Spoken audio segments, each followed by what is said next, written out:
are awesome because they allow Airtable to do the work for you.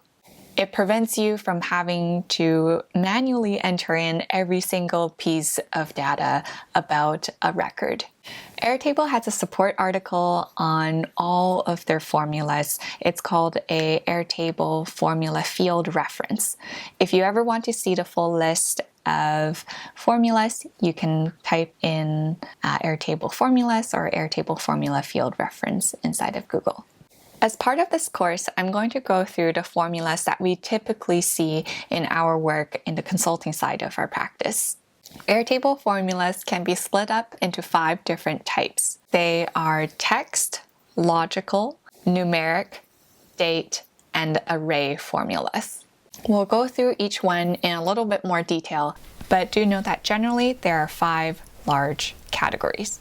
Airtable formulas operate differently than spreadsheet formulas.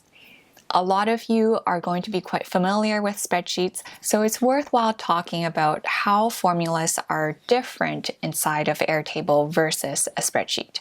The biggest distinction between formulas inside of Airtable versus in spreadsheets is that in spreadsheets, every single cell can be its own formula, and you can have different formulas between different cells across your entire column and across the different rows.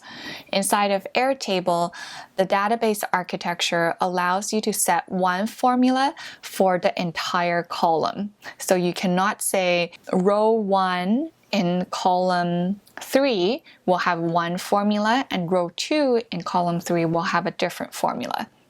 Every formula inside of the column must be the same one. Thanks for investing in your own knowledge base. I'm Cherry Yang, the founder of Claribase. We're going to be releasing our flagship course, Airtable Mastery, for free. In the course, you can find over 100 videos on topics like design, integration, automations, and interfaces. It's perfect for the Airtable champion who wants to build their database right the first time. You can sign up for the course at the link down below.